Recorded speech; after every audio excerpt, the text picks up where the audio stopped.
I don't know. Excuse me. Let me drink some water here.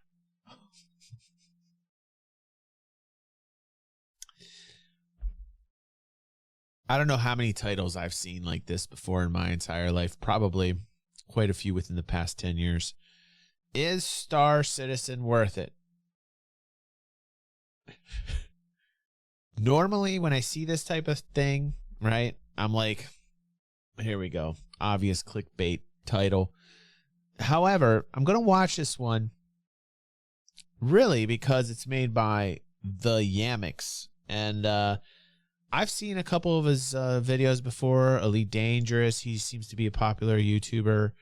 And I haven't watched a Yammix video in quite a long time.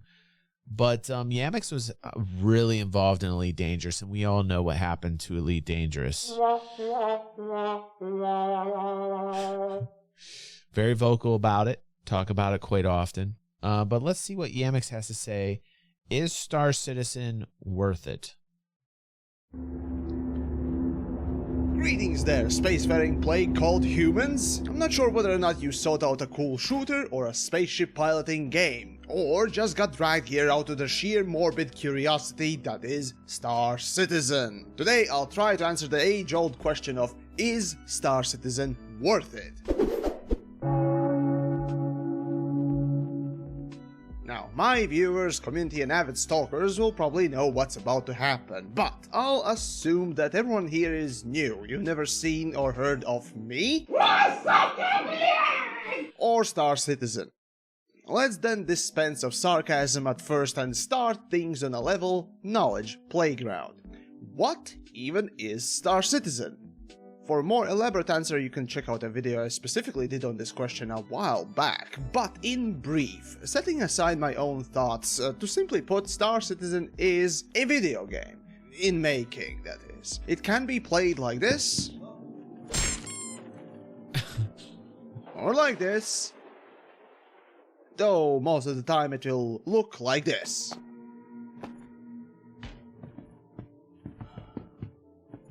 To play it, you need to quote-unquote buy it, or rather buy into it. And yes, I know I'm making it sound like a cult or something. Some would say that it even acts and operates as one. Still, it works more or less like a Kickstarter crowd-funded game. Excuse me? Did I just spawn in dead? If you pledge enough money, you get to play it early. Oh, and to make things even more convoluted, there's a second video game that no one can play until it's done, called Squadron 42, and that will be a single-player campaign. There, that's kind of what Star Citizen is. So, clearly the quote-unquote worth it part of the question will basically come from those who want a video game and stuff to play right now, which means that we'll be looking into the quote-unquote multiplayer open world part of the Star Citizen project. What the fuck? Excuse me, Star Citizen! While we each have our individual value charts as to what constitutes as what is worth it and what is not, I'll try to simply explain what works in the first place, what doesn't, and what you may need to watch out for, and while doing that, maybe answer the question for you. Oh, and before I go off, no, I will not promote any of the garbage pyramid scheme bullshit code crap, because it's a pyramid scheme bullshit and it can go fuck itself off. Now, one thing I am very proud of, I will just mention this while we're watching. I have never put a reference code in any of the descriptions ever. I do agree with them with that. Like, I'm not big into that. You know, like, I won't like pimp out my reference code. I don't think I've ever done that. I don't think I've ever done that on the channel. I know a lot of other people do, but I'm just, I feel very similar to how Yammix does with the referral codes. Overall, Star Citizen adheres like to this guy. space in principle. I think Yammix is really hamming up the accent, though. Like, I think he does obviously have an accent, but I think he's really, you know, really accentuating it, You putting have a it out spaceship there. and you go in the open world and do stuff with your spaceship. Star Citizen just simply injects the first person aspect to it, either as an obstacle sounds like or as an immersive element. By this I mean that, let's say you decide to go trade cargo. Now first you need to walk with your body to the cargo dealer, buy the stuff, then go to your ship, then use that ship to travel to the place you need to sell it, get out of the ship, then go to the I'm different not quite market sure. I trader remember and it's Elite sell it Dangerous to them. stuff. It can't just be done through never leaving the ship. Whether that's a point of annoyance or is it a point of great immersion for you is really up to you as always, but I frankly really like it. Well, I also don't mind just being able to do it through the ship either. You might have already noticed that Star Citizen, despite coming from 2014, Awesome, 15, well, Cash. depending really when you start counting releases, I still mentioned looks that like a an very hour or so high-detail ago. I got game the in alert. today's time. Well, it certainly is one of the pride points of Star Citizen, as a lot of work has gone into modeling everything, and if you enjoy spaceships, That's why exactly our view where the count's most down. modeling Everybody's has playing gone P2 into right now. specifically. Unfortunately, the same cannot be said about the overall visuals. While there's a lot of detail, when it comes to effects, emissions, particles, vistas, well, Star Citizen struggles. Well, some areas are really nice looking and all that good stuff. As soon as you step outside them, you start to notice massive drop in fidelity. Sure, I'm a cynical piece of shit, but even I want that spectacle testicle to be consistent. I wonder what Yammix rig is, because, like, you know, I don't really notice too much of a drop. What does Yammix have? Does Yammix have a potato for a computer? I mean, I have a fucking 1080 for a graphics card, and I seem to be doing just fine. You know? Like, it can't be a good system. Anyways, actual gameplay-wise, Star Citizen is a space sim, and as such in modern days, you can expect three typical styles of gameplay: trading, combat, and exploration. So, how are they? Let's then begin with the space trucking that most space sims are known for. Now, trading is as typical as it gets, but interesting that there are two types of it. Ships have normal cargo space that gets automatically filled, and with a little bit of flair you can actually see it in-game in your ship, if you can walk through it. And the second type is the actual physical first-person item delivery. Granted, the so-called box mission is just different looking, same size placeholder looking A to B gameplay. But for low-paying, easy jobs, it oddly fits the bill. Though here you might encounter to this day many bugs and broken mechanics of Star Citizen. Now, I cannot tell you how many times the box has phased through my ship because it's a physical object within another physical object, and upon Yeah, don't get me started talking on physics. Here we go. I don't want to talk about the physics because I just had a meltdown. I feel like I'm going to have another meltdown with the physics talk, like last week's stream. Finding me realizing that the box I dropped inside my ship just yeeted itself out. I don't have the energy for a rant. Makes me curse that I ever chose to do this sort of a mission, wasting a solid half hour of my playtime. Or maybe the Star Citizen will just decide not to accept your box at the delivery point. Yeah, I mean, you gotta understand, Dark. Like, you know, like, everybody's gonna have, like, their bias of their video games. So, like, when they come to the title, whether they've, you know, like, this guy's, as far as I know, this guy's been playing Elite Dangerous for quite a few years, and he's accustomed to the Elite Dangerous gig, you know? And so, like, he's probably fairly biased towards Elite Dangerous, and so he's going to be pointing out all the bugs. He's going to know exactly where to lay boxes and where they're going to clip through for his video. He's going to play up that angle on it because he's obviously very biased towards Elite Dangerous. You know, the same thing happens with people who are involved with Star Citizen saying, oh, there's no problems.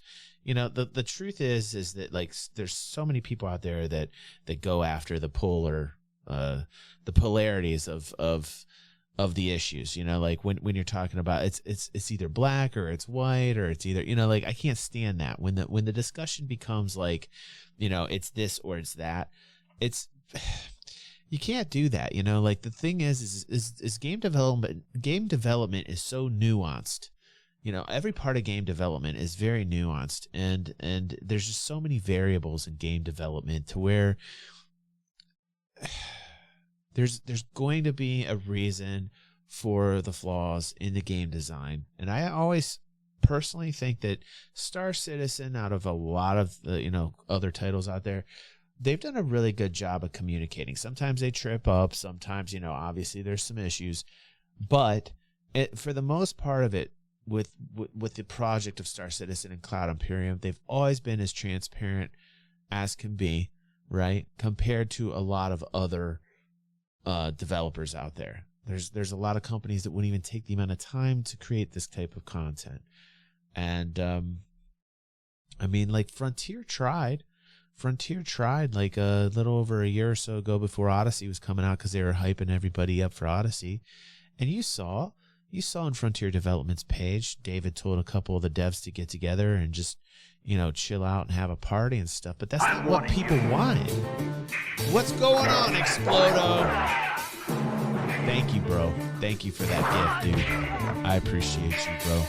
Next time, it's gonna be glass. Thank you. I very much appreciate that. All money and proceeds are going to St. Grizz, one of our members here in DG360 World.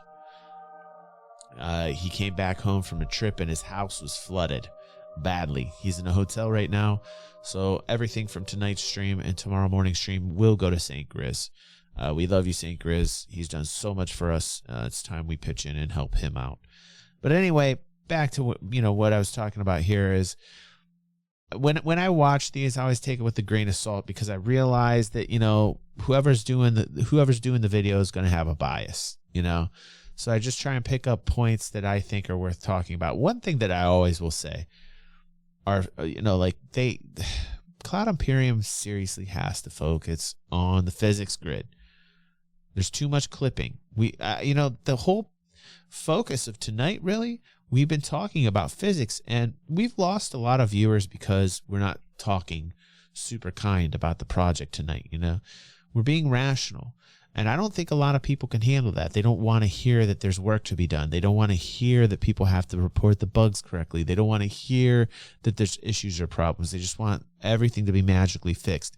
But there's a lot of work that needs to be put into this by the gamers, by the people that are playing the game, and reporting these bugs and getting them where they need to go, up the chain. And then we hope that Cloud Imperium and the employees over there have structured it in a way to where these bug reports are getting addressed and solved.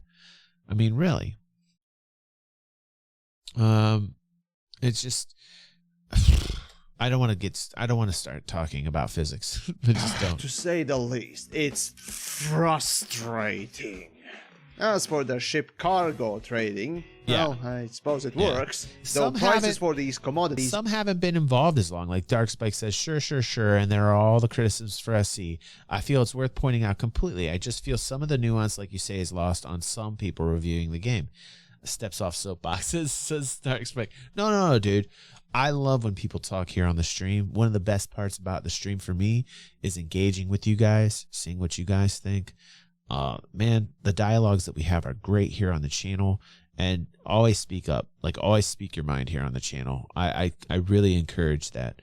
But I'm coming from a place of like content creation for, God, Damon knows, I think like 10 years now. I'm an old timer in this game, dude. And I can see like where people are biased a little bit, and I try and just not let it get to me exactly too much, and there needs to be work, though. There needs to be work done on this area, because like the physics do bother me. Like the flight experience needs tweaked. The AI needs work. There's a lot of areas in Star Citizen that need work. And like I said earlier tonight, I just hope that the bug reports are being filed correctly, and that there's people on the receiving end that are doing their job so that these bug reports are getting addressed. And we, because there's a lot of bugs in the game, but not as many as there used to be. Not nearly as many as there used to be, for sure. But, as each new thing comes on board, new game mechanics, like salvage is going to come in the mix. We had refueling come in. We had medical gameplay a while back. All these new gameplay features come online. There's going to be new bugs. So there's always going to be a plethora of bugs. Dark says, and that's why we love you, bro. I like that you look at everyone in the Star Cityverse. Yeah, dude, I try to be as rational as possible without going crazy to each end, because the truth is in the middle. Like the truth isn't like the extremes. Like the truth is the only time the truth is extremes are in situations that are dire or like so amazing that like nothing can be, the polar opposites are only true like a fraction of the time. Like, it's either black or white. Is only going to be right like a small percentage of the time. Everything else in the middle is where the shit happens. That's the dialogue, the debate, the work, the things that people don't want to get involved in because it's too nuanced, and people generally can't handle that. You can buy or sell, well, without a good old third-party tools. Yeah. Made by somebody on the internet. Is Yammix the type of dude that just goes after like the negative clicks? Captain Explodo says, because I don't know, I haven't watched Yammix in forever, but I do happen to remember the Yammix videos I have watched are generally negative. I think that's his gig. Is that his shtick? I'm all for criticism, but I don't watch the Yammix over the years. I have watched him and have never seen him say anything positive, says Explodo. Dude just makes an SE video every now and then to rant and crap on it, says Explodo. Good to see you on the stream, Explodo. Good to see you, buddy. They should work on all the physics and bugs before doing server meshing release, says Brian. It's pretty dire that large fleet battles still aren't on the horizon yet. Yeah, that large fleet battles or that type of stuff's not going to come until they deal with server meshing and player cap, Damon, and that's down the road. That's down the road. But maybe not so far out as people think. Let me clarify. I used to watch him. I no longer click on his SC videos, says Explodo. Yeah, like I believe he might like kind of have like a negative clickbait kind of thing going on, Let's see.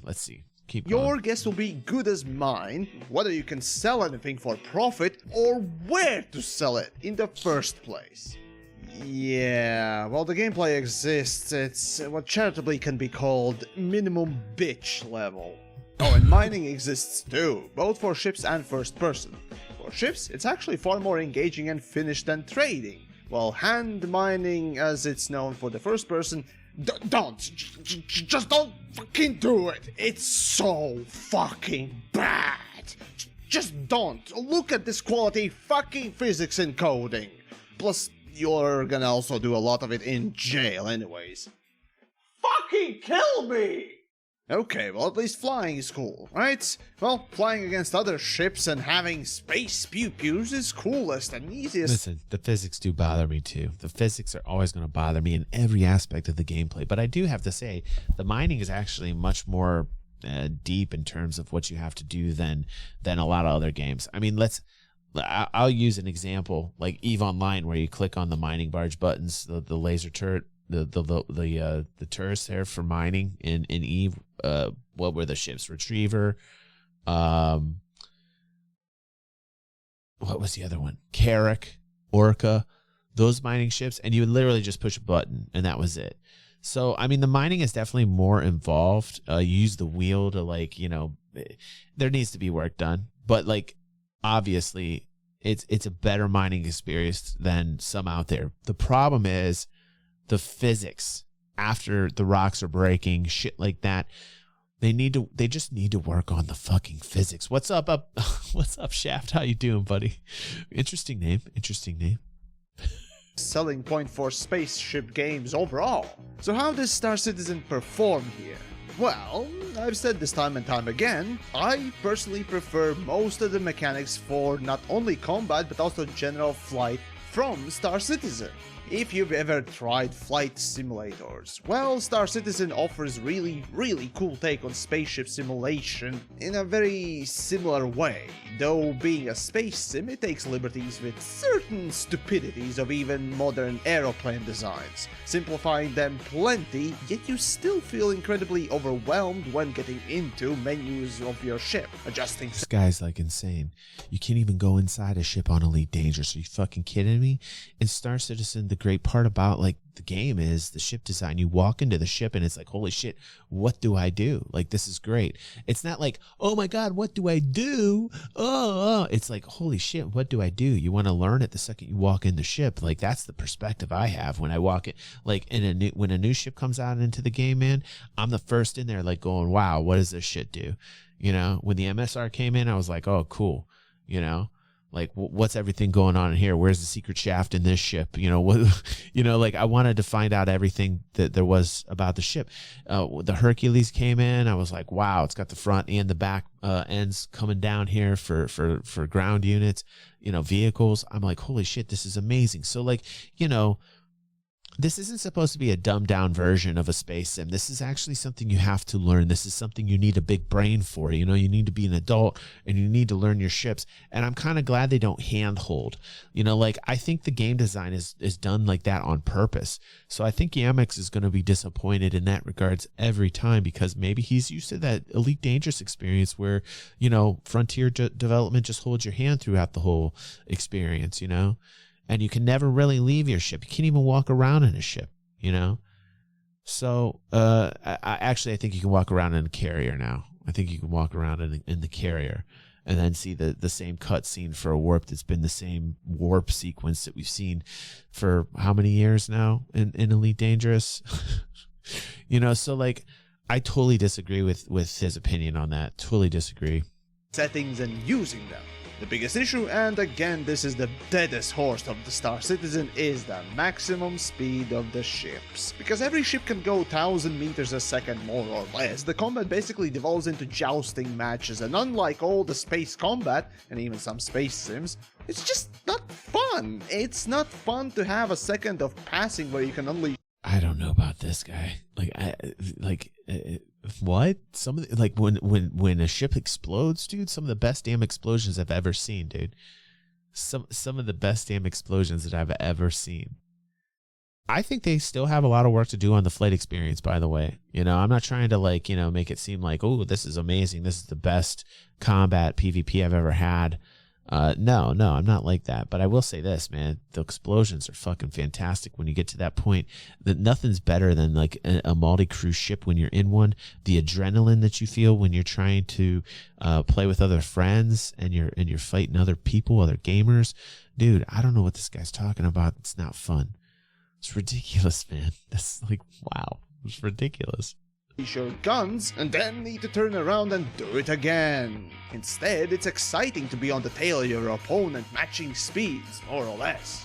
Now yes, there are, shall we say, penalties of going above combat speed. We talked about that when we watched Avengers video about cutting the circle. That could have simply been done away with by lowering the average speed of every ship to say 400 or 500 meters a second. Seriously. As for the gameplay itself, well, you can do open world combat, which will quickly force you to meet the horribly simplistic and absolutely unchallenging AI, paired with horrible network lag that causes enemies to rubber band or teleport at worst. So, if AI does that, what do you think the PvP looks like? It's a gang fest for the most part, and now that I think of it, it starts to seem like a staple of space sims, a horrible one. Having little to no player protection. Great. However, there is this mini game. Having little to no player protection?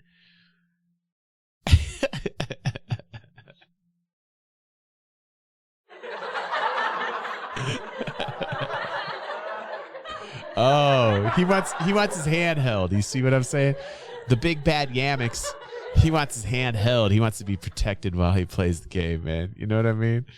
It's like crazy. It's crazy, isn't it? It's crazy. Are you a big man? Huh?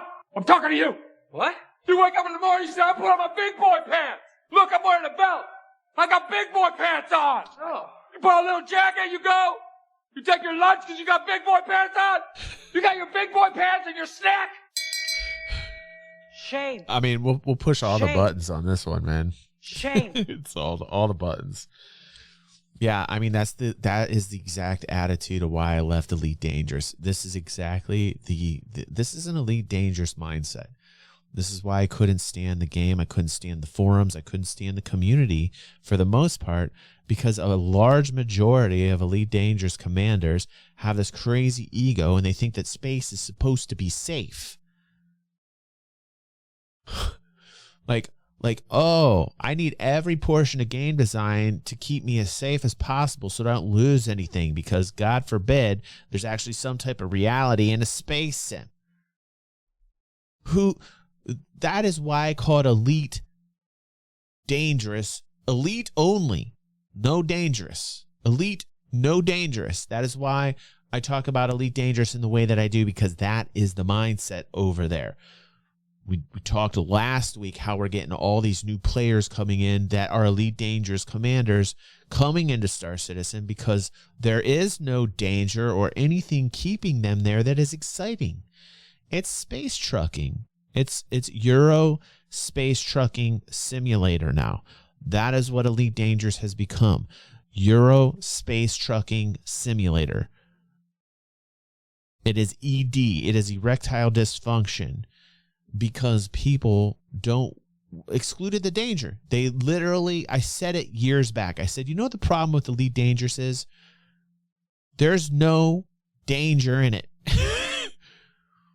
I mean, how ironic that the name of the game is called Elite Dangerous and the people who are playing it were happy with there being no danger in it. It's elite safety. It's elite safety. Like, so I get concerned because, you know, and the great thing is the majority of people who are coming over from Elite Dangerous, the commanders over there, and I was one of them back in 2014, 2015. You know, that's about the time I kind of like started hitting into Star Citizen. Well, I started seeing it a long time before everybody else did, and now it's dead. And we can all agree that Elite Dangerous is on like life support right now, and that David and Frontier Development have left Elite Dangerous in a coma, alone, on this life support, on a breathing machine. And they're fine with that because Jurassic is what's making them a lot of money. The Jurassic Park that they're making is making them a lot of money. And so they're focusing on where the money's at. And that's what David wants to do. And he's neglecting, oh my God, it's a mess over there. We've been talking about what's going on with Elite Dangerous and Frontier Development and David. We've been talking about this, what, a month and a half, 2 months, 3 months, just a lot lately. Because we're looking at something that is, in fact, a dinosaur. The irony is that they're focusing on a game that involves dinosaurs that are dead, extinct, like what has happened to Elite Dangerous. It has literally become a dinosaur. They should call Elite Dangerous Jurassic Elite No Dangerous. They should just change the name. Give us Elite Dangerous Jurassic. Can we have an Elite Dangerous Jurassic? Because that is exactly what Elite Dangerous has become. It's a write-off. At this point, David has written it off. And it's a sad thing. I love the game. But you can see the differences. And a lot of commanders are coming over with this mindset. Yammix mindset, which is like, I need to be safe at all times. That's what I demand out of my game design. That is such a losing recipe. That is a recipe for disaster. That is like you're going to do exactly what happened to Elite Dangerous if you start employing that kind of game design. God, I am so happy that Chris and the higher ups, Tony Z, and the people in Cloud Imperium that have a lot of weight over there are focusing on the fact that they want to not handhold. They're literally designing the game so there is no handholding. I'm not talking about the bugs. I'm not talking about the fucking physics grid that I can't stand. I'm not talking about the AI. I'm just simply talking about the very basic rudimentary rule of game design when they're thinking about Star Citizen is keep the danger in the game, because that keeps the retention, because people come back for that. We watch numerous videos of people having these experiences in Star Citizen that, guess what, were actually fun experiences, unlike what Yammix is saying, because Yammix has that elite, no dangerous mindset. I thought this guy was supposed to be a bad boy. I thought this guy was supposed to be crazy.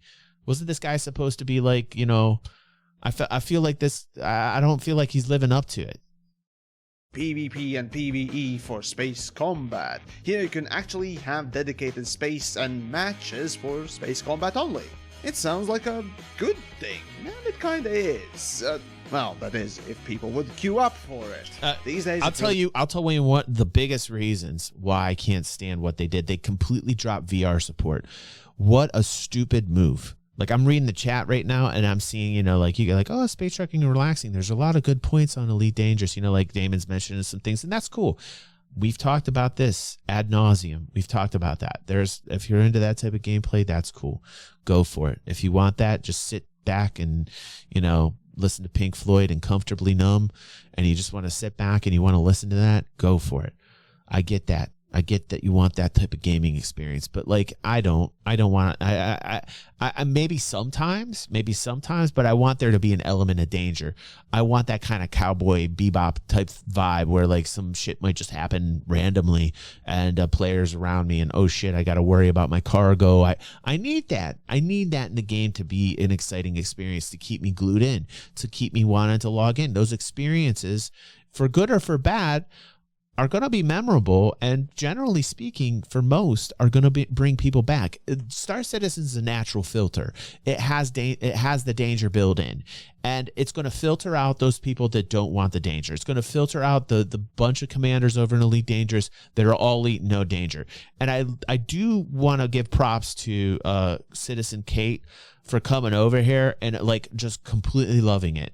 Completely getting into it. She's a commander from Elite Dangerous, very popular. I think she's at like 20,000 subscribers right now. What's up, Jixie? Welcome to the fam. Glad to have you here. And Kate's great. Kate's awesome. Even her fake AI husband is awesome. We won't talk about that. But listen to me. She came in. She saw that there was a difference in game design and she adapted to it and she loved it. In fact, she craves it. She needs Star Citizen now more than Elite Dangerous, and I love that. I love that because that is the sauce. That's what keeps people playing, and you need that. The second I start seeing hand-holding and elements in game design that start supporting hand-holding, the second it drives me bonkers, because I realize right then and there that that's just going down the toilet. You cannot not focus on game design that holds hands. There's no, I can't even tell you. There's this dude called Worth a Buy. His name's Mac. He's a Scottish guy. He's a YouTube content creator. I love him, because he's always ragging on games that handhold. And he's right to do that. And that's why he got popular. Because that hand-holding shit, there's no fun in games with that type of game design.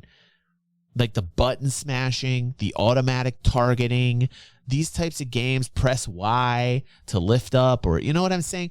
These types of games are a plague in the gaming industry. And oof, I can't stand people that love that type of game design. It blows my mind that there's people out there that love that hand-holding game design. It's ridiculous. It really depends on the build of the game, if it even works. Then it depends on the people actually playing it. You know, most of the time, if you're going solo, then expect a coin toss luck for a... Ask Explodo. When you saw me watch the Unreal Engine, the UE5 Matrix trailer, and it said press X, dude, I literally blew a gasket. I know you're talking about Worth a Buy, Captain Explodo, but I also do the same thing. Like I go nuts, and that's where I agree with Worth a Buy. When I see that type of game design, it's like just a drill trying to get into my cranium and stir the brain around, you know, like I can't deal with it. Match with more than one person in it. But hey, at least it has slightly better frame rates. Oh, and one more thing. Well, you can play these minigames with the ships that you have bought with money, or rented with that rec currency you earn by playing these minigames. Bought with money. Yeah, it's too much. It's too much. It's overact. It's over. I can't do it anymore. I can't do it anymore. It's too over dramatic, you know? It's just it's just too over dramatic. Good for him though. 118,000 subscribers. You know, he's finding a way to get those subscribers for sure. They're falling for it.